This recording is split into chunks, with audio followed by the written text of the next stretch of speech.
सभी को good evening. जितने भी लोग ऑनलाइन जुड़े हैं यूट्यूब के माध्यम से, एप्लीकेशन के माध्यम से और ऑफलाइन क्लास में, आज हम लोग मैथ्स के अंतर्गत जो चैप्टर चल रहा था क्लास 8 SCRT का मैथ्स चैप्टर का नाम है परमेय संख्या। उसका कुछ ऑब्जेक्टिव टाइप क्वेश्चन जो परीक्षा में बनता है वो करेंगे। कल तक हम लोग थ्योरी देखे थे और जिनका भी छूट गया है वीडियो अपलोड है, आप YouTube पे एप्लीकेशन पे वहां से आके देख सकते हैं। आइए सबसे पहले बात करें, सबसे छोटी प्राकृत संख्या कौन सी है? तो क्या जवाब होगा इसका? सबसे छोटी प्राकृत संख्या 1 है। तो प्राकृत संख्या किसे कहते हैं? तो गिनती की संख्या को प्राकृत संख्या कहते हैं। गिनती की संख्या को प्राकृत संख्या कहते हैं। और गिनती शुरू कहां से होता है? तो 1 2 3 4 5, ये गिनती की संख्या है। तो ये जो सीरीज दिख रहा है ये प्राकृत संख्या का सीरीज है। इसमें सबसे छोटी संख्या कौन सी है? इसमें सबसे छोटी संख्या जो है वो है 1 प्लस 1 प्लस 1। क्या -1 प्राकृत संख्या है? नहीं होगा, क्योंकि 1 से ही प्राकृत संख्या शुरू होता है। 0 प्राकृत संख्या है? नहीं होगा, क्योंकि जब 0 मिला देते ये पूर्ण हो जाता है। 10 प्राकृत संख्या है? हाँ है, लेकिन सबसे छोटी नहीं है। प्राकृत संख्या तो है लेकिन सबसे छोटी नहीं है, और हमको सबसे छोटी चाहिए था, इसीलिए आंसर 1 हुआ। सबसे छोटी पूर्ण संख्या क्या है? चलिए इसका आंसर भी आ गया। सबका आंसर है क्या? ऐसा बनी, इसका गलती से आ गया। सबसे छोटी पूर्ण संख्या क्या है? तो सबसे छोटी पूर्ण संख्या 0 है। प्राकृत संख्या में 0 लगा देते हैं, प्राकृत संख्या में 0 लगा देते हैं तो ये पूर्ण संख्या हो जाता है, और पूर्ण में सबसे छोटी पूर्ण 0 है। सबसे बड़ी प्राकृत क्या है? सबसे बड़ी प्राकृत संख्या कौन सी है? बताइएगा कोई, आज ये सभी। सबसे बड़ी प्राकृत संख्या कौन सी है? अनंत है, उसका कोई खोज खबर नहीं है। सबसे बड़ी प्राकृत संख्या अनंत है, सबसे बड़ी पूर्ण संख्या अनंत है। ठीक है, प्राकृत संख्या भी अनंत है, पूर्ण संख्या भी अनंत है। प्राकृत संख्या और पूर्ण संख्या में बड़ी का कोई ये अंत नहीं है। ठीक है, कहाँ है? आप जितना बोलिएगा हम उसमें 1 बढ़ा देंगे। बोलिए, सबसे बड़ी संख्या क्या देखे हैं? कुछ होता ही नहीं बड़ी संख्या तो उसमें देखेंगे क्या? जो है उससे 1 बढ़ा दीजिए, बढ़ाते रहिए, अपनी उम्र भर बढ़ाते रहिए तो भी बढ़ते रहेगा, 1 1 बढ़ा दीजिए बस, तो अंत नहीं है उसका। इसीलिए सबसे बड़ी प्राकृत, बड़ी वाली बात नहीं पूछा है प्रश्न में, छोटी पूछा। छोटी संभव है, प्राकृत छोटी 1 और छोटी पूर्ण 0। इनमें से कौन सा योज तत्समक है? आप लोग जवाब दीजिएगा। इनमें से कौन सा योज तत्समक? देखिएगा, होता क्या है योज तत्समक, ये समझना है आपको कि ऐसी कौन सी संख्या है। योज मतलब जोड़, योज मतलब जोड़, योज मतलब जोड़। ऐसी कौन सी संख्या जिसको जोड़ देने पर उसमें संख्या पर कोई प्रभाव नहीं पड़ेगा? तो कौन सी संख्या है? 0 को जोड़ देने से संख्या पर कोई प्रभाव नहीं है, इसीलिए योज तत्समक 0 होता है। समझ रहे बातों को? अब हम आपसे पूछे 5 का योज तत्समक बताइए, क्या जवाब दीजिएगा? गलत जवाब। 5 का योज तत्समक क्या है? यस, 5 का योज तत्समक -5 है, तब न 0 आएगा। तो योज तत्समक क्या है? ऐसी संख्या जिसको जोड़ दे तो 0 आ जाए, ऐसी संख्या, मतलब कि, हाँ बता रहे हैं, योज तत्समक होता क्या है कि ऐसी संख्या जिसको जोड़ने से कोई फर्क नहीं पड़ता है। तो हम पूछे 5 का योग तत्समक, 5 का योग तत्समक 0 है, तब ना -5 करेंगे, -5 है, तब वो 0 आता है। तो जिसका योग तत्समक बोलेंगे, पूछेंगे, उसका अपोजिट प्लस में है तो माइनस लगा दीजिए, माइनस में है तो प्लस लगा दीजिए। वही चीज बता दिए, आप पूछे हम बता दिए। माइनस है तो +5, +5 है तो -5। ठीक है, अपोजिट करना है योज तत्समक में। और अगला सवाल क्या होगा, अनुमान लगाइए। यहाँ पे योज तत्समक उल्टा होता है गुणक तत्समक। ठीक है, ये देखिए, ये रहा सवाल आपका, गुणात्मक तत्समक। अच्छा, जैसे योज में, योज का मतलब जोड़, तो गुणात्मक का मतलब गुना। किस संख्या को गुना कर देंगे तो उस पर कोई फर्क नहीं। एक गुना करने से फर्क नहीं, कि 0 गुना करने से फर्क नहीं, या दोनों गुना करने से फर्क नहीं।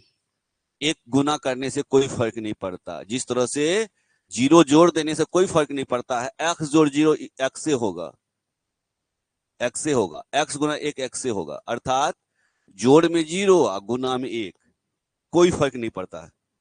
इसीलिए इसको बोलते योज तत्समक 0 को, इसको बोलते हैं गुणात्मक तत्समक। तो आंसर क्या हो गया गुणात्मक तत्समक का? 1 हो गया। अगला सवाल, सबसे छोटी अभाज्य संख्या क्या है? फिर वही गलती, सबसे छोटी अभाज्य 2 है, और 1 न तो भाज्य है न अभाज्य है, न भाज्य है न अभाज्य है। और 2 क्यों अभाज्य है? क्योंकि इसमें 1 से और 2 से, दो संख्या भाग लग, क्या है? अभाज्य है। ठीक है। 3 क्या है? अभाज्य है, क्योंकि 1 और 3 से भाग लगता, अभाज्य ही है। लेकिन छोटी पूछा था, ये भी आवाज, ये भी, 2 भी आवाज, 3 भी आवाज, छोटी पूछा था, आंसर 2। ठीक है। और दुनिया का एकमात्र ऐसी सम संख्या जो कि अभाज्य हो, बताइए आंसर? 2। ठीक है। पूछ देगा आपको कंफ्यूज करने के लिए, मौखिक या लिखित कहीं या ऑब्जेक्टिव में, आप प्रेशर में कंफ्यूज करके गलती कर सकते हैं, लेकिन आप ध्यान रखेंगे तो आंसर सही दे सकते हैं। इसके अलावा और कोई भी ऐसी सम संख्या नहीं है जो कि अभाज्य हो। एकमात्र दुनिया का सम संख्या जो अभाज्य है वो है 2। सबसे छोटी भाज्य संख्या 4 है। 4 है क्योंकि 1 न तो भाज्य है न अभाज्य है, 2 अभाज्य है, 3 अभाज्य है।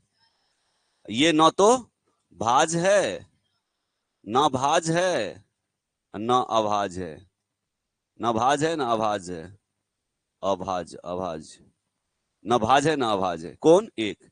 1 न तो भाज्य है न अभाज्य है, 2 अभाज्य है, 3 अभाज्य है, और उसके बाद जो भाज्य है वो है 4। 4 क्या है? भाज्य है। और क्या होता है ये 4? भाज्य है, सबसे छोटी भाज्य है। भाज्य क्या होता है? भाज्य वैसी संख्या जिसमें 2 से अधिक संख्या से भाग लगता है। देखिए 1, 2 और 4, 2 से अधिक संख्या से भाग लग रहा है 4 में, इसीलिए भाज्य है। अभाज्य क्यों है ये? क्योंकि इसमें 1 और 2 से, 1 और स्वयं से भाग लगे तो अभाज्य। 1 और स्वयं, 3 के लिए 1 और स्वयं क्या होगा? 1 और 3।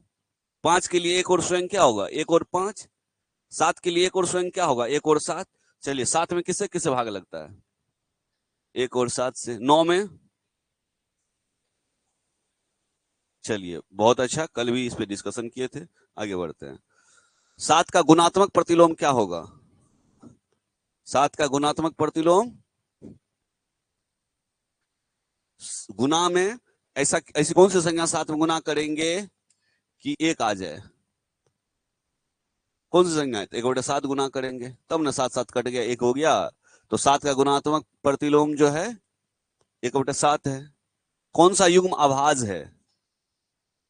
अभाज्य कौन सा युग्म है? 17 और 19 अभाज्य है, क्योंकि 17 और 19 में, 17 में केवल 1 और 17 से, 19 में 1 और केवल 19 से लगता है, इसीलिए 17 और 19 अभाज्य युग्म है। बाद बाकी कोई नहीं है। कैसे? देखिएगा 15 में 1 से, 3 से, 5 से, 15 से, बहुत संख्या से भाग लग रहा है। 17 में भले 1 और 17 से लगता है, लेकिन दोनों युग्म का मतलब दोनों के बारे में पूछ रहा था। और 17 19 में ये दोनों में 1 और 17 से ही और 1 और 19 से ही। 25 में 1 से, 5 से, 25 से। 53 में, 53 53 53 ठीक है, 1 और 53 से भाग लगेगा, लेकिन 55 में 1 से, 5 से, 11 से, 55 से ऐसे भाग लगता है। इसीलिए 17 और 19 एकमात्र ऐसी अभाज्य युग्म है। 5/6 का, इसको बट्टे पढ़ेंगे, 5/6 का योज प्रतिलोम क्या है? 5/6 में ये प्लस है ना, तो इसको बोलिए क्या घटा दे कि 0 हो जाए? 5/6, तो ये माइनस सहित, -5/6 हो गया। ठीक है। और इसी का आंसर दीजिएगा आप लोग। 5/6 का गुणात्मक प्रतिलोम क्या, बताइए तो? यस, 6/5 हो जाएगा आंसर। कब? जब गुणात्मक प्रतिलोम बोले, क्योंकि 5/6 में गुना करेंगे, गुणात्मक प्रतिलोम 5 5 6 6 बराबर 1, यह गुणात्मक प्रतिलोम। ठीक है, आगे बढ़ते हैं।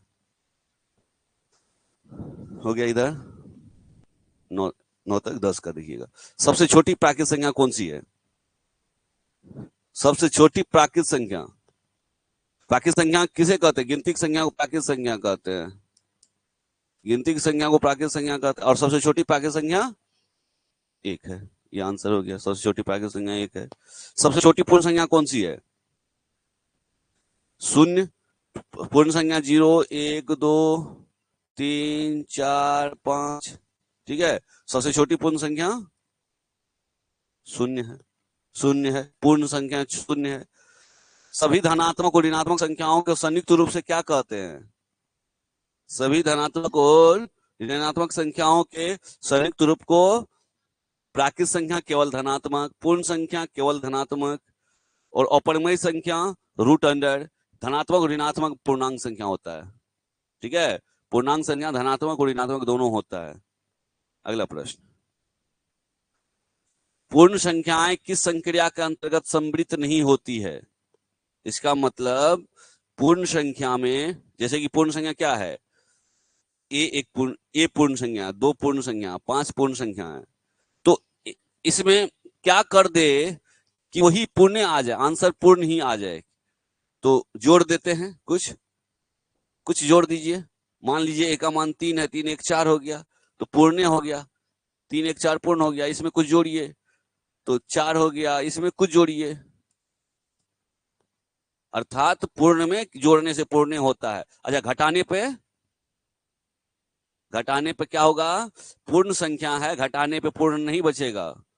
5 है, 7 घटा दीजिए, -2, ये पूर्ण संख्या नहीं है। 0 से शुरू है पूर्ण संख्या, अर्थात योग में होगा, गुना में होगा। कुछ भी गुना कर दीजिए, आप कुछ भी गुना कर दीजिए तो पूर्ण रह जाएगा, कुछ भी जोड़ दीजिए तो पूर्ण रहेगा, लेकिन घटा दीजिएगा तो पूर्ण नहीं रहेगा। व्यकलन मतलब घटाना, व्यकलन मतलब घटाना, घटा दीजिएगा तो पूर्ण नहीं रहेगा। तो पूर्ण संख्या का पूछा था। ये कभी पूर्ण का पूछेगा, कभी पूर्णांक का पूछेगा, कभी परिमेय का पूछेगा, कभी प्राकृत का पूछेगा, अलग अलग पूछेगा, लेकिन समृद्ध का मतलब हुआ वही रह जाना चाहिए। पूर्ण का समृद्ध पूर्ण, परिमेय का समृद्ध परिमेय, और परिमेय का समृद्ध अपरिमेय। ठीक है। पूर्णांक, आप पहले समझिए पूर्णांक है क्या, यही लिख देते हैं। -3, -2, -1, 0, 1, 2, 3, ये है आपका पूर्णांक। पूर्णांक में पूर्ण अंक है, प्लस माइनस दोनों होगा। तो पूर्णांक किस संक्रिया के अंतर्गत सम्मिलित नहीं होता है? देखिए, योग में कुछ जोड़िए, घटाइए, माइनस में आएगा प्लस में आएगा, अर्थात पूर्णांक तो रहेगा। कुछ घटा दीजिए, हो सकता है माइनस में आए या प्लस में आए, लेकिन आएगा तो जरूर। और वही गुना करिए तो फिर या तो प्लस रहेगा या माइनस रहेगा, लेकिन भागा दीजिए तो पूर्ण नहीं रहेगा, वो क्या बन जाएगा? भिन्न, परिमेय, परिमेय में बदल जाएगा, भिन्न में बदल जाएगा भागा करने से, अर्थात भाग के अंतर्गत सम्मिलित नहीं होगा, अर्थात पूर्णांक नहीं रह जाएगा। जो गुना करेंगे, जो जोड़ेंगे तो रह जाएगा, घटाएंगे तो रह ही जाएगा, गुना करेंगे तो रह ही जाएगा। क्या कर देने से नहीं रहेगा? वो लाइट जलाइए देखो, क्या करने से नहीं रहेगा? भागा करने से नहीं रहेगा। भागा करने से क्या हो जाएगा? भागा करने से बट्टे में आ जाएगा, अर्थात परिमेय रह जाएगा, इसीलिए भागा आंसर हुआ। ऐसी संख्या क्या कहलाती है जिसे p बाय क्यू के रूप में लिखा जाए, लेकिन जहां p और q पूर्णांक हो, पूरा पूरा संख्या हो, तथा q is not equal to 0 हो, ऐसी संख्या क्या कहते हैं? परिमेय संख्या कहते हैं। ठीक है। अगला प्रश्न, यदि 5 और 8 पूर्णांक होते निम्नलिखित में से कौन सा पूर्णांक नहीं होगा? 5 और 8 पूर्णांक है, पूर्णांक का मतलब माइनस वाला भी प्लस वाला भी। ठीक है, तो ये देखिए 5 और 8 कितना हो गया? क्या पूर्णांक है? घटाइए, -3, क्या पूर्णांक है? गुना करिए, 40, क्या पूर्णांक है? तीनों का तीनों पूर्णांक है। करा क्या करते तो पूर्णांक नहीं रह जाता है, भागा करते हैं तो 5/8 हो जाता है, ये बट्टे वाली संख्या हो जाता है, ये पूर्ण अंक नहीं रह जाता है, इसीलिए आंसर हो गया डी, भागा करने से पूर्णांक नहीं बनेगा। परिमेय संख्या किस संक्रिया के अंतर्गत सम्मिलित नहीं है? परिमेय संख्या है ये, देखिएगा, मतलब 2/3, ये एक परिमेय संख्या है। इसमें आप कुछ जोड़ दीजिए तो ये परिमेय ही रहेगा, बट्टे में ही रहेगा। भागा दे दीजिए, भागा दीजिए, घटाव कीजिए, गुना कीजिए, तो देखिएगा कि आप कुछ एक्सेप्शन को छोड़ करके जब 0 हो जाता है, जब 1 हो जाता है, उसको छोड़ करके बाद बाकी में वो क्या होगा, परमेय ही रहता है। अर्थात घटाव करने से, मतलब सॉरी, भाग करने से ये परमेय नहीं रहता है, ये बदल जाता है। क्योंकि भागा जब देंगे तो ये जैसे 5/3 है, तो ये ऊपर चला जाएगा भाग में, गुना होकर के कट जाएगा, तो वो नहीं बचेगा। लेकिन देखिए, इसका भी अपवाद है। अक्सर ये होता है संवृत, अक्सर संवृत होता है। लेकिन कोई एक कंडीशन है भागा देने का, जब हम भागा दे रहे हैं और 0 से भागा दे देते हैं, तो 0 से अपरिभाषित हो जाता है, अर्थात समृत नहीं रह जाता है। इसीलिए कह सकते हैं भाग देने से ये समृत नहीं रह जाएगा, भाग देने से। ऐसी परमेय संख्या जो स्वयं का व्युत्कर्म है, व्युत्कर्म मतलब उल्टा, स्वयं का कौन उल्टा है, शून्य। शून्य का उल्टा क्या, शून्य का उल्टा शून्य। देखिए, 5 का उल्टा 1/5, यस और नो। 6 का उल्टा 1/6, ऐसा थोड़ी ना होता है। अब देखिए वहां, अब देखिए 0 का उल्टा 1/0, ये अपरिभाषित है, ये उल्टा कहां हो गया, समझ में आया। शून्य आंसर नहीं है, और कुछ सोचिए। ऐसे थोड़े ना होता है, आंसर है उसमें, कोई नहीं के अलावा भी है। स्वयं का व्युत्क्रम, यही सही जवाब है। -1 का उल्टा करिए, क्या होगा, 1 का उल्टा करिए, क्या होगा, 1/1। 1/1 को 1 के लिखा जाता है। एक तो 1 है जो स्वयं का उल्टा होता है, एक -1 है जो स्वयं का उल्टा होता है। -1 को क्या लिखे, 1/-1, इसका मतलब भी तो -1 ना। स्वयं का व्युत्क्रम होने वाली संख्या 1 है और -1 है, 1 और -1 है, 1 और -1 है। आइए, दो परमेय संख्याओं के बीच कितनी परमेय संख्या होती है, जल्दी से जवाब दीजिए। अनंत होता है, समझिएगा सब आदमी। जैसे कि हम बोले 2 और 3 के बीच,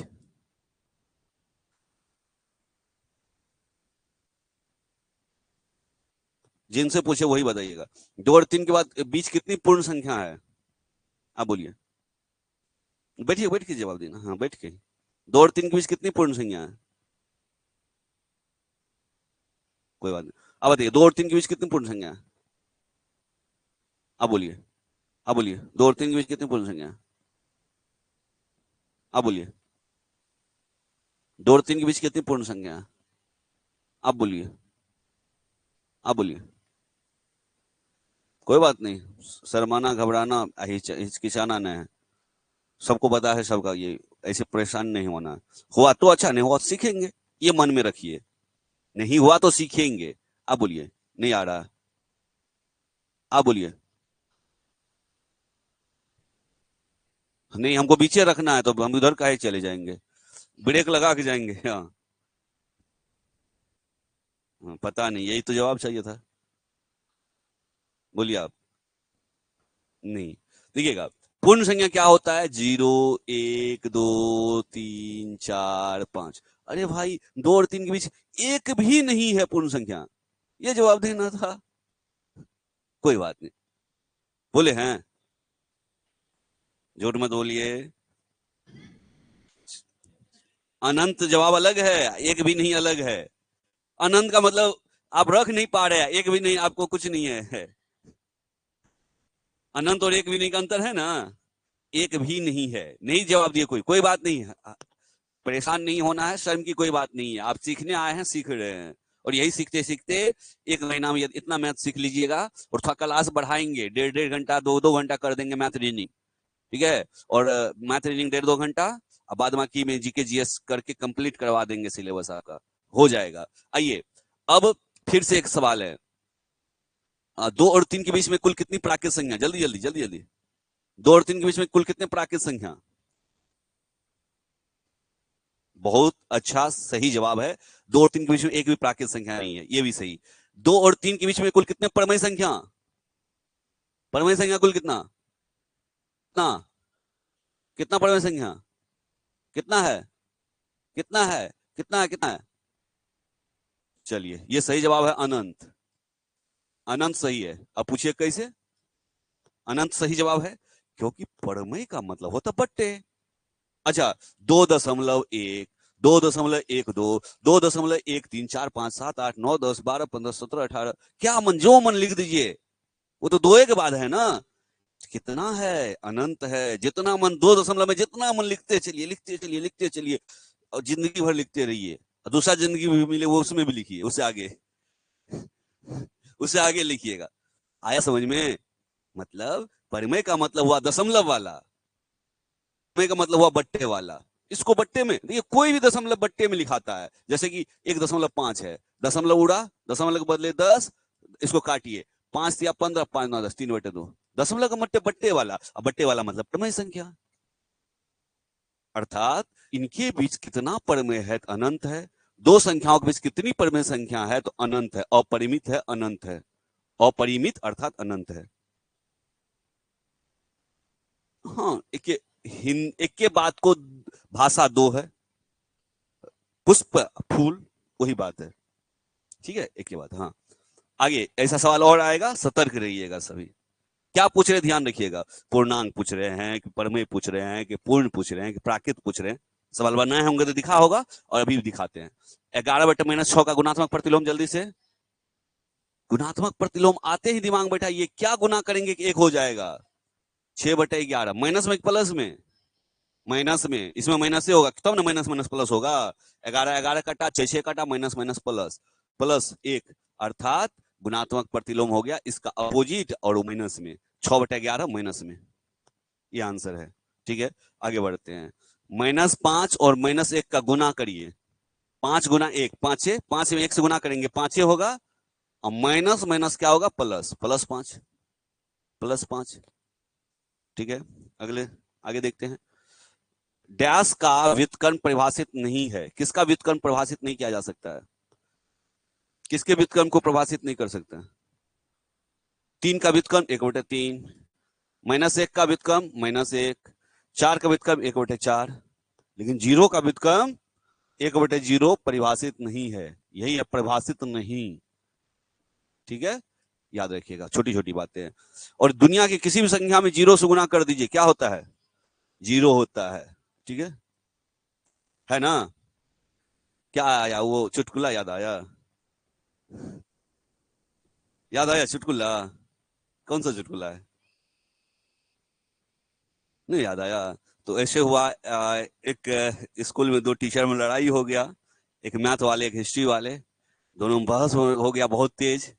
तो हिस्ट्री वाले थोड़ा सा ज्यादा बढ़ चढ़ के बोलने लगे कि अरे तुम क्या समझते हो, तुमको हम तो देख लेंगे। हिस्ट्री वाले अपने तेवर में जवाब देने लगे।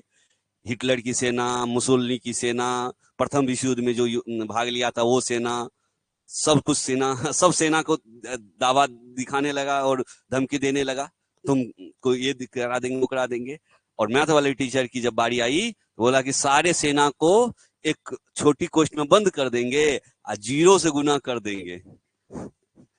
ठीक है, तो यही बात है कि किसी भी संख्या में 0 से गुना करने से क्या होता है? 0 होता है। तो मैथ का ये क्या है, खासियत है 0 कर देने का। तो किसी भी संख्या में 0 से गुना करेंगे तो 0। ठीक है, 10/-5, अंक में अंक काटिए, 5 दूनी 10, माइनस रह गया -2। ये यही सब सवाल बेसिक बनाएगा, आपका बेसिक पकड़ बनाएगा। -29 क्या होगा? 29 कट्टा, नहीं बचा तो 1 बचा तो -1। इसका आंसर -1। सबसे बड़ी संख्या कौन है? रुकिए, सबसे पूछेंगे, आंसर नहीं बोलिएगा आप लोग, नहीं बोलिएगा, फिर से पूछेंगे एक बार, फिर से बारी आई है इधर से। बोलिए, सबसे बड़ी संख्या। बहुत अच्छा, अब बोलिए। हम अच्छा बोल दिए तो बोलिएगा ही नहीं, हमको पता है, क्योंकि वो गलती भी हो सकता है। हाँ, अब बोलिए। अरे एक बात सुन लिया, सब वही रिपीट करने लगे, कोई बात हुआ? बोलिए आप।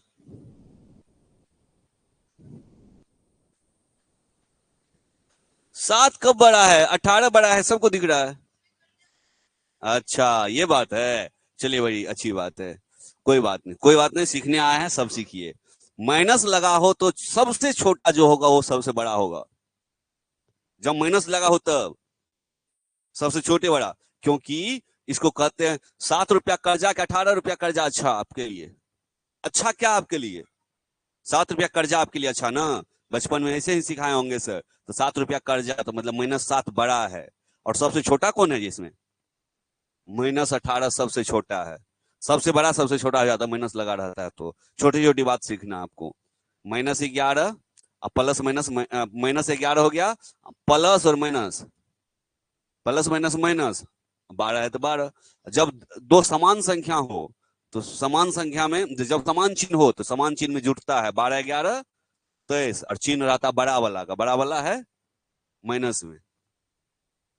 अब देखिए, -18 माइनस प्लस 17, जल्दी जवाब दीजिए क्या होगा आंसर। देखिए अलग अलग चिन्ह है, घट जाएगा। अलग अलग चिन्ह में घटता है, समान चिन्ह में जुटता है। समान चिन्ह था तो जोड़ दिए, अलग अलग चिन्ह है घटा दीजिए। 18 में से 17 घटाइए, कितना हुआ? 1 हुआ। और चिन्ह किसका रहेगा? बड़ा वाला का। आया सर समझ में? यही सब छोटा छोटा चीज को गांठ बांध के रखिए, तभी पॉसिबल हो पाएगा। -25 प्लस 29, जल्दी जवाब दीजिए, जल्दी से, सेकंड में। +4 ना। देखिए अलग अलग चिन्ह है तो घटेगा, अलग अलग चिन्ह है तो घटाइए। 29 में से 25 घटाइए, कितना बचा? 4। 29 में से 25 घटा 4। अब पहले घटा लेंगे और तब चिन्ह के बारे में सोचेंगे। संख्या कौन बड़ा? 29 का चिन्ह क्या? तो प्लस लिख दीजिए। प्लस लिखिए या नहीं लिखिए तो कोई फर्क नहीं, केवल चारों लिखा रहेगा तो आंसर सही है। +4 लिखा है तो भी सही है, क्योंकि नहीं है कुछ तो प्लस का चिन्ह है। आगे बढ़ते हैं, ये हो गया। अब देखिएगा, देखिए गुना दशमलव को पहले कुछ देर के लिए भूल जाना है। दशमलव को भूलिए, संख्या में संख्या गुना करिए। 3 गुना 3 कितना? कुल कितने बाद के बाद दशमलव हो, कितने अंक के बाद? एक अंक यहाँ और एक अंक यहाँ, टोटल 2 अंक के बाद दशमलव। दशमलव यहाँ दे दिए, अब पीछे जीरो लगाना देखने के लिए अच्छा लगे। 0.09, ये आंसर हो गया इसका, 0.09। आगे बढ़ते हैं। परमेय संख्या किस संक्रिया के अंतर्गत सम्मिलित होती है? अच्छा, परमेय, दो परमेय को जोड़िए तो 1/3 जोड़ 2/5, ये परमेय ही रह जाएगा। तो जोड़ में परमेय रहता है, घटाइए तो परमेय रहता है, गुना करिए तो रहता है। घटाने से परमेय रहेगा, योग करने से परमेय रहेगा। किसके अंतर्गत सम्मिलित होती है? तो योग, गुना और व्यकलन तीनों के अंतर्गत। और भाग के अंदर सम्मिलित नहीं होता है, भाग के अंदर, तभी से देखते आ रहे हैं, भाग के अंतर्गत सम्मिलित नहीं होगा। परमेय संख्या किस संक्रिया के अंतर्गत क्रम विनिमय नियम नहीं होती है? क्रम विनिमय का नियम हुआ कि क्रम को बदल करके, जैसे 1/3 जोड़ है 2/3, इसका जो आंसर आएगा, क्या वही आंसर इसका भी आएगा? 2/3 जोड़ 1/3, एक ही बात हुआ, अलग अलग बात है। देखिए 5 जोड़ 7 और 7 जोड़ 5 एक ही बात है, अलग अलग है? एक ही बात है, अर्थात जोड़ में एक ही बात होगा। लेकिन क्या घटाव में भी वही बात है? देख लीजिए, घटाव में वही बात है क्या? घटाव में वो बात कहां से रह गया? नहीं है वो बात, क्योंकि इसको घटाते हैं तो आंसर आया -2, और इसको घटाते हैं तो +2, अलग अलग बात हो गया। तो परिमेय संख्या किस संक्रिया के अंतर्गत क्रम विनिमय नहीं होगा? व्यकलन के अंतर्गत क्रम विनिमय नहीं होगा। क्रम विनिमय नहीं होगा, व्यकलन मतलब घटाव के अंतर्गत नहीं होगा, बाद बाकी योग और गुना के अंतर्गत हो जाएगा। क्योंकि गुना में भी देखिए 2 गुना 3 करिए या 3 गुना 2 करिए, बात तो क्या है, 3 दूनी 6 2 तिया 6। हाँ, भाग में भी नहीं। चलिए आगे बढ़ते हैं। किन्हीं 3 परमेय संख्या एबीसी के लिए निम्न से कौन सा कथन गलत है? गलत है, देखिएगा, क्या ए को पहले रख लेंगे, बीसी को जोड़ लेंगे तब ए को जोड़ेंगे, और पहले ए बी को जोड़ लेंगे तब सी को जोड़ेंगे, तो अलग अलग आंसर आएगा कि एक ही आंसर आएगा? एक ही आंसर आएगा। पहले बीसी को गुना कर लेंगे तब ए को करेंगे, या पहले ए बी को गुना कर लेंगे तब सी को करेंगे? एक ही आंसर आएगा, अलग अलग आएगा? एक ही आंसर आएगा। कहता कौन असत है, कौन गलत है? तो भागा वाला गलत है और बाद बाकी सब सही है। ठीक है। परमेय संख्या के योग के लिए कौन सी संख्या एक तत्समक होती है? परमेय संख्या के योग के लिए, अर्थात परमेय संख्या को जोड़िए तो जोड़ने के लिए कौन सी संख्या एक तत्समक है? तो योग के लिए योग तत्समक हो गया। योग तत्समक क्या होता है? बिल्कुल सही है। गुणात्मक तत्समक 1, योग तत्समक 0। पूर्णांक तथा पूर्ण संख्याओं के लिए योग तत्समक क्या है? योग 1 होगा। योग तत्समक कभी 1 नहीं होगा, गुणात्मक तत्समक 1 होगा। कि तो 0 हो जाएगा। योज जब भी पूछे तो 0, योज जब पूछे तो 0, गुणात्मक पूछे तो 1। यस, वही रह जाएगा। अगला सवाल, परम गुणात्मक तत्समक 1, गुणात्मक है तो 1, योज है तो 0। किसी परम संख्या का कोई व्युत्क्रम नहीं होता। किसका कोई व्युत्क्रम नहीं होता? जीरो का व्युत्क्रम नहीं होता, क्योंकि जीरो का व्युत्क्रम करते हैं तो अपरिभाषित हो जाता है। जीरो का व्युत्क्रम करते हैं तो अपरिभाषित हो जाता है।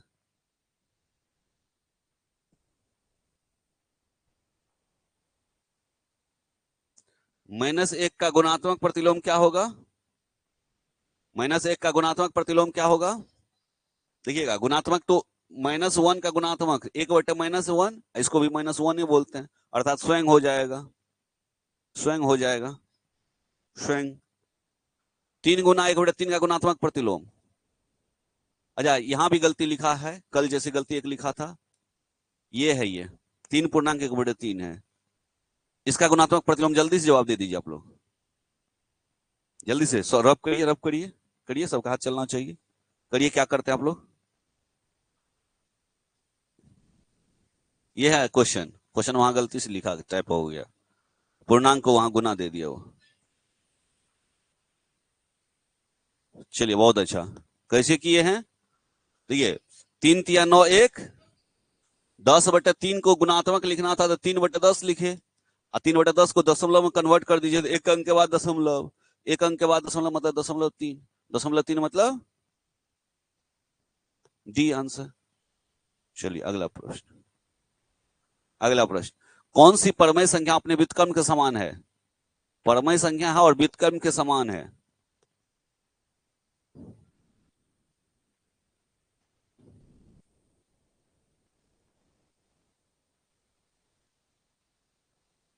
दोनों है ना, एक भी और -1 भी। कौन सी परमेय संख्या अपने ऋणात्मक के समान होती है? अपने ऋणात्मक के समान है कौन सी संख्या? ऋणात्मक के समान, ऋणात्मक के 1 का -1, 0 का -0, माइनस मतलब 0 में 0 ना तो माइनस है ना प्लस है, अर्थात न्यूट्रल है वो, अर्थात ऋणात्मक के समान है तो 0, 0 अपने ऋणात्मक के समान है। 1 -1 के समान तो नहीं है, अलग अलग बात हो गया। 2 -2 और +2 तो अलग अलग है, -1 और +1 अलग अलग है, अर्थात 0 अपने ऋणात्मक में भी एक जैसा है। ये सब कॉमन सेंस वाला प्रश्न है। दो संख्याओं का गुणनफल सदैव, दो परमेय संख्याओं का गुणनफल सदैव क्या होगा? परिमेय ही होगा। ठीक है, दो परमेय संख्याओं का गुणनफल हमेशा परिमेय ही होगा। योग योग योग भी वही होता है, और व्यकलन व्यकलन भी वही होता है, बस भाग नहीं होता। बहुत अच्छा पकड़ है, ऐसे पकड़ बनाए रखिए। अगला प्रश्न, किसी धनात्मक परिमेय संख्या का व्युत्क्रम क्या होगा? धनात्मक परिमेय संख्या है, उसका व्युत्क्रम कर रहे हैं हम।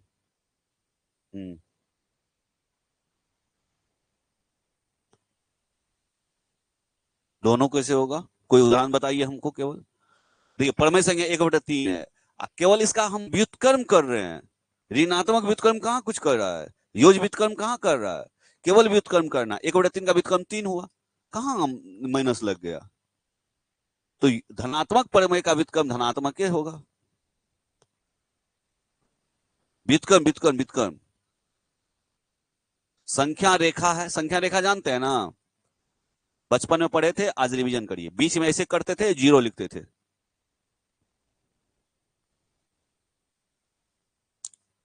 देखिएगा, किसी धनात्मक परमेय का 1/3 का व्युत्क्रम का मतलब तभी से पढ़ाते आ रहे हैं, क्यों व्युत्क्रम को उल्टा समझ रहे हैं? व्युत्क्रम का मतलब बट्टे वाला व्युत्क्रम करना, उल्टा देना, उल्टा देना। व्युत्क्रम मतलब उल्टा, उल्टाइए, 1/3 को 3/1 करिए।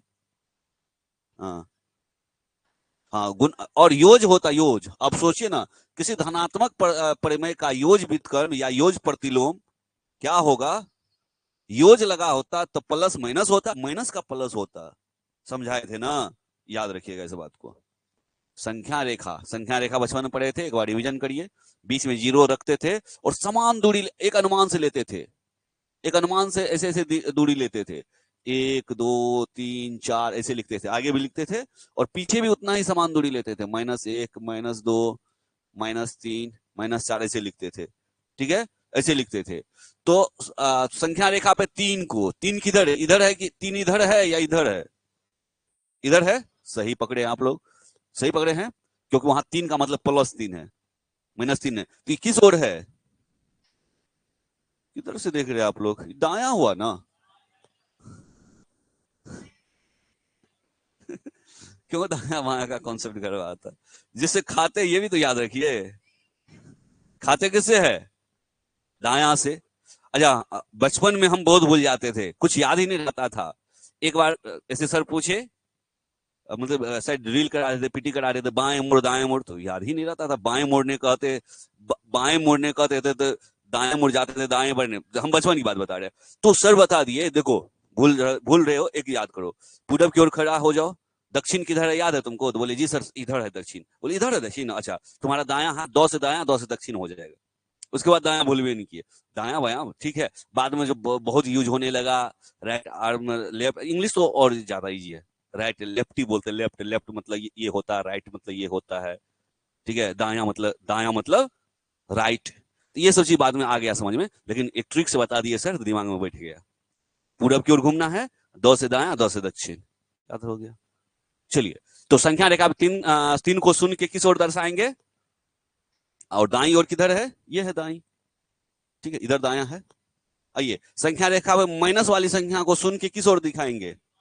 ये बाई ओर हो जाएगा। ठीक है, ऐसे घूम गए आप, आपका कॉपी होगा ना, आपका किताब होगा ना, जिधर हम इधरे घूमे रहेंगे ना, तो इधर होगा। ऐसा नहीं कि आपका अपोजिट है, आप उधर से घूमे हैं तो इसीलिए दो। आप लोग उठाइएगा दाया हाथ, कौन उठेगा? आप लोग मेरे अपोजिट उठेगा, क्योंकि आपका मुंह इधर है, ऐसा। हाँ, तब सही होता, ऐसे करके तो आप लोग के वे में आ गए, तब तो दाया इधर है, अब बाया इधर है, माइनस बाया की ओर। आगे आगे बढ़ते हैं। दो परमेय संख्याओं के मध्य परमेय संख्या होती है। कितनी परमेय संख्या? दो परमेय संख्या के मध्य, यस, अनंत और परिमित। क्वेश्चन रिपीट हो रहा है, 1 और 2 के बीच परमेय संख्या कितनी है? कितनी नहीं, कौन सी है? 1 और 2 के बीच, यस, वेरी गुड। क्योंकि 1 और 2 के बीच में, 1 रुपया 2 रुपया के बीच में 1.5 रुपया है ना। बस बच्चे को ऐसे समझेंगे क्लास में। 7 और 9 के बीच कितनी प्राकृत संख्या है? एक भी नहीं, एक भी नहीं। चलिए, बहुत अच्छा, एक भी प्राकृत संख्या नहीं है, एक भी नहीं।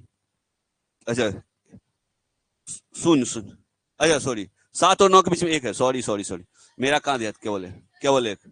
हाँ, 8 है, केवल एक है, केवल एक। ऑनलाइन वाले वहां सुधार करेंगे, केवल एक, ठीक है, केवल एक।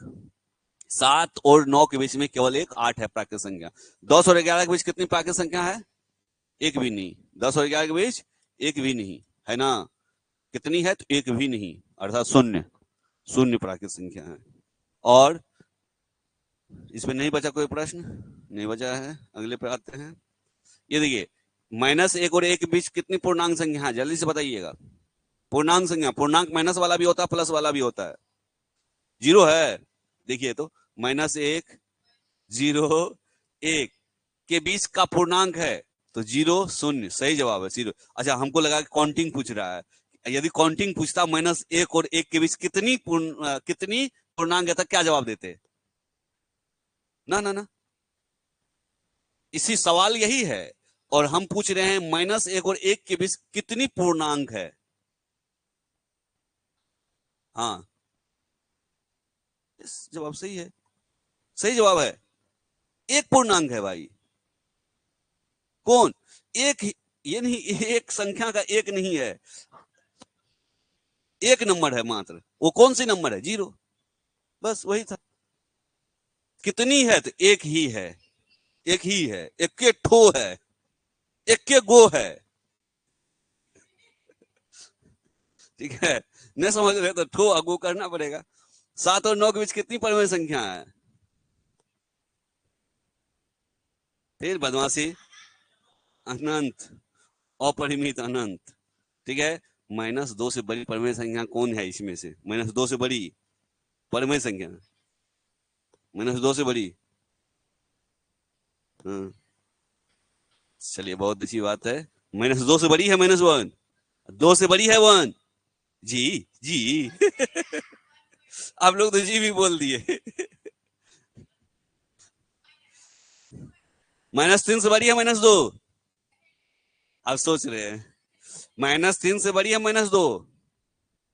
बोलिए ना, यस और नो। -3 से बड़ी है -2?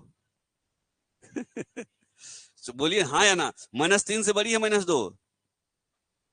3 से बड़ी है 2? हाँ, फिर बोल दिए। है, 3 से बड़ी है 2? पहले तो वो बोले, फिर बाद में तो हम चेंज किए, तब यहाँ है बोल दिया आप लोग। आइए, -2 और 2 के बीच कितनी पूर्णांक है, जल्दी बताइए। -2 और 2 के बीच कितनी, यहाँ पूछा कितनी, काउंट करके बताना। सही जवाब है, सही जवाब 3। और अब पूछिएगा सर क्या क्या कैसे समझे, तो -2 से और 2 के बीच पूछा रहा था ना। -2 के बाद -1, फिर 0, फिर 1 और 2 आ गया, तो 1 संज्ञा 2 और 3, कितनी है तो 3 है। चलिए कंप्लीट हुआ।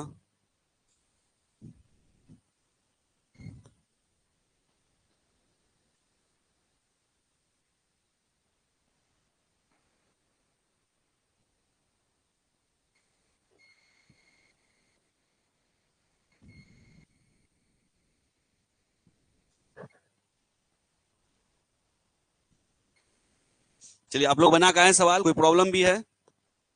और जो आज पहला क्लास कर रहे हैं वो ऑनलाइन देख लीजिएगा, ऑनलाइन वीडियो मिल जाएगा आप लोग को। ये सब चीज करवा चुके, कल करवाए थे, यस और नो बोलते चलिए। कल वाले क्लास में जो आज का वीडियो केवल देख रहे हैं, वो कल वाले वीडियो को जाकर के देख लीजिएगा। ये सब चीज करवा चुके हैं कल, ठीक है। यस और नो, कोई प्रॉब्लम तो नहीं ना इसमें? आइए, आप लोग बुक खरीदे थे क्लास 8 का?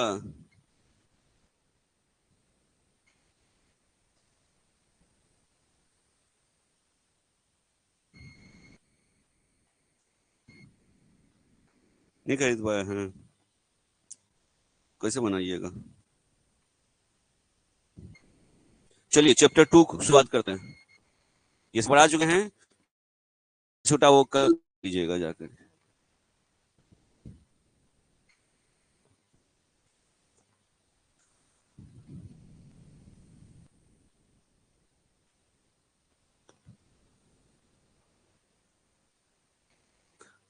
3-3 घंटा क्लास करने जा रहे हैं, 3 घंटा क्लास करने जा रहे हैं। सभी के लिए पर्सनल मैसेज, माइक ऑफ करके।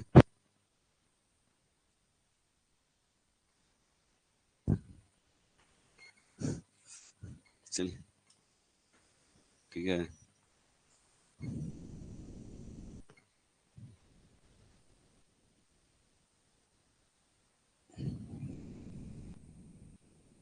हाँ, चैप्टर इजी है, लेकिन इसका वाला सवाल आता है।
देखिए,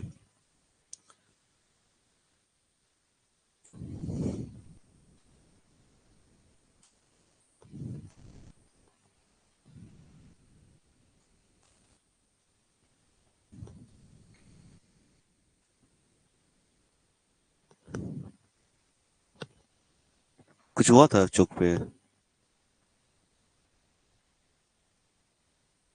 कौन?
Five plus x equal to eight. सभी देखिए माइक ऑफ हो गया तो कुछ सेकंड के लिए। चर का मतलब हुआ ऐसी संख्या जहां कुछ भी वैल्यू पुट किया जा सके, और अचर का मतलब हो एक फिक्स एक निश्चित संख्या। ये अंतर है चर और अचर में। और ये समीकरण है। समीकरण समता की बात करें तो इसका क्या मतलब हुआ कि पांच में क्या जोड़ देंगे कि आठ हो जाएगा। इसका मतलब समझिए, पांच में क्या जोड़ देंगे कि आठ हो जाएगा। तो पांच एक एक जोड़ेंगे छह होगा, दो जोड़ेंगे सात होगा, तीन जोड़ेंगे आठ होगा। तो एक्स का वैल्यू क्या हो गया। लेकिन बनाते कैसे हैं इसको? बनाते हैं एक्स को इधर ही रखते हैं जिसका वैल्यू चाहिए आपको, और जो इधर है इधर क्या है नहीं है कुछ, तो इसका चिन्ह क्या है? प्लस। प्लस जब बराबर के उस साइड जाता है क्या होता है? माइनस। आठ माइनस पांच बराबर तीन। ठीक है, तो क्या समझ रहे हैं? समीकरण यही चीज है। तो आंसर भी है आपको चेक करने के लिए, आप ऐसे करके मोबाइल में भी बनाएंगे, क्योंकि अब बच्चे तो है नहीं कि आंसर देंगे तो आप चोरी कर लेंगे। ऐसा नहीं ना है। आपको रिजल्ट इसको सॉल्व करेंगे तो कैसे सॉल्व करेंगे? 5x plus 7 equal to 2x minus 8। इसको सॉल्व करना है। जो चर वाला है एक साइड लाएंगे, अचर को एक साइड रखेंगे। चर वाला क्या है? 5x, और दूसरा क्या है? 2x। 2x का चिन्ह क्या है? प्लस है। बराबर के दूसरे साइड आता है तो क्या होता है? -2x। इधर क्या बच गया? -8। +7 बराबर की साइड आया तो -7। 5x में से 2x घटा तो 3x। -7 और -8 मिला करके -15। x बराबर, यहां गुना है, बराबर की साइड आके भागा होगा। -15/3। 3×5 = 15, -5 आंसर। -5 आंसर। ठीक है, ये -5 आंसर। कर लेंगे इस तरह से। बेसिक थोड़ा सा है, पकड़ नहीं है तो कोई प्रॉब्लम नहीं है। आपको रियल चाहिए, मेरी भी बात मानिए थोड़ा। आप पूछिए कि सर और समझाइए और बताइए। यदि नहीं और समझना और बताना है तो आप घर में किसी भी जूनियर स्टूडेंट 8 9 10th 11 12th कोई जो पढ़ाई से जुड़े हैं उनको पकड़िए, और उनसे ये वाला एक बार पकड़ बना लीजिए। आप जब पढ़ते होंगे तब तो निश्चित रूप से आपको इस पे पकड़ होगा, तब ना आप 9 10th 8 क्लास पास किए हैं और आज भी इसकी जरूरत है। ठीक है, कोई भी सवाल है तो ऐसे करके आप इस पे पकड़ बनाइए। तब सहूलियत होगा आपके लिए, आपका सवाल पकड़ बनेगा। यही सवाल है, क्या करेंगे?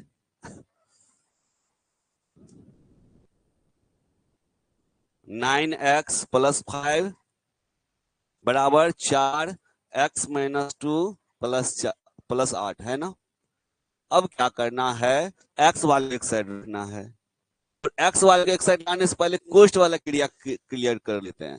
9x प्लस 5 इक्वल टू 4 गुना x 4x, और 4 गुना 2 माइनस 8, अब प्लस 8 पहले से है। करने के लिए ये कर सकते हैं आप, माइनस प्लस कैंसिल होता है, 9x और ये इधर आया तो माइनस 4x, और 5 इधर गया माइनस 5, 4x में से 9x में से 4x घटा 5x बराबर माइनस 5, x बराबर -1। आंसर हो गया। ठीक, ये आप लोगों के लिए अब दिखाते चलते हैं। 2 सवाल सॉल्व किए हैं और आप लोग करिएगा, आंसर ढक के करिएगा। अभी आंसर देख लेने से कोई फर्क नहीं पड़ता, लेकिन आंसर को ढक के करिएगा। इसको हो जाएगा, कर लीजिएगा, करिएगा, ठीक है। और किसी को दिखाइएगा, चेक करवा भी लीजिएगा, चेक भी कर लीजिएगा, खुद से करिएगा, जितना हो पाए ये करिए। इस पे पकड़ बनेगा तो और सब सवाल सॉल्व होगा आपसे। ये सब करिए, सब कुछ इन सबको, ठीक है, हो जाएगा। करना है, आइए यहां से एक सवाल देख लेते हैं। देखिए, 2 संख्याओं का अनुपात 5 और 8 है, उन संख्याओं का योग।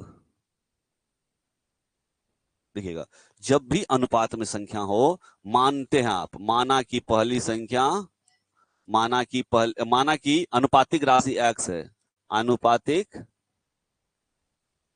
राशि x है, x है, मानते हैं। शॉर्ट का फॉर्मूला बहुत बन गया है, तो ये मौखिक भी बहुत लोग जवाब दे देते हैं, ठीक है। आप लोग को भी मौखिक सिखाएंगे, पहले ये देख लीजिए, बेसिक से आप लोग जो बनाए होंगे बचपन में। माना कि अनुपातिक राशि x है, तो पहली संख्या क्या हो जाएगा, पहली संख्या 5x, और दूसरी संख्या 8x। और तब लिखते थे बचपन में लिखते थे प्रश्न से, क्या लिखते थे, प्रश्न से। क्या करा, जोड़ करा है ना, दोनों संख्या का जोड़। तो आपके पास जो संख्या उसका जोड़ करिए, 5x प्लस प्रश्न से 5x प्लस 8x बराबर 182, 8 5 13x बराबर 182, x बराबर 182 बटे 13। तो 13 से कितना मरतबे कटा, 13 के 13 बचा 5, 13 चौके 52, 14 मरतबे। x बराबर क्या वैल्यू हो गया, 14। केवल यहीं तक नहीं रहना है, कुछ और पूछ रहा होगा, वो देखिएगा। कह रहा है कि वो संख्या क्या होगी, x बराबर 14, तो पहली संख्या क्या था, 5x, 5 गुना x का वैल्यू 14 ना, तो 14 पंचे 70। और दूसरी संख्या 8x, x का वैल्यू 14, 14 अठे 112, तो 70 और 112 किस ऑप्शन में है, हाँ वह संख्या क्या है, तो 112 70, ठीक है, ये है संख्या, समझिएगा। और इसको मौखिक बनाते तो कैसे बनाते, क्या ट्रिक है, क्या रूल है। अब जनरल कंपटीशन क्या बनता है, अनुपात में अनुपात जोड़ लेते हैं। 5 और 8 है ना, तो अनुपात में अनुपात कितना हो गया, जोड़।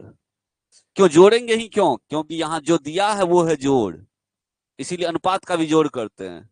तो 13 अनुपात जोड़ते 13 लिखते हैं, अनुपातिक राशि 13 है, अनुपात में अनुपात जोड़ के 13 हुआ, और संख्या में संख्या 182 है, इसीलिए अनुपात 1 बराबर 182 बटे 13, कितना मरतबे कटा, 14 मरतबे, इसीलिए अनुपात 1 बराबर हो गया आपको 14।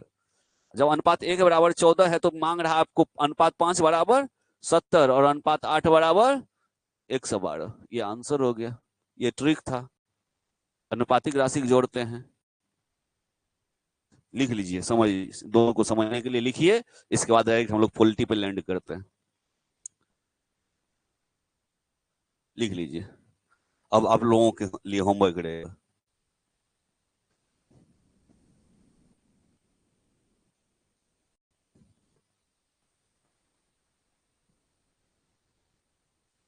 चलिए, तो मैथ के लिए इतना ही। जो भी ऑनलाइन जुड़े हुए हैं, सेशन इन करते हैं, और इसके बाद जस्ट पॉलिटी का सेशन शुरू होगा, तो उसमें आप लोग ज्वाइन कीजिए जल्दी से। मैथ के लिए इतना ही। धन्यवाद।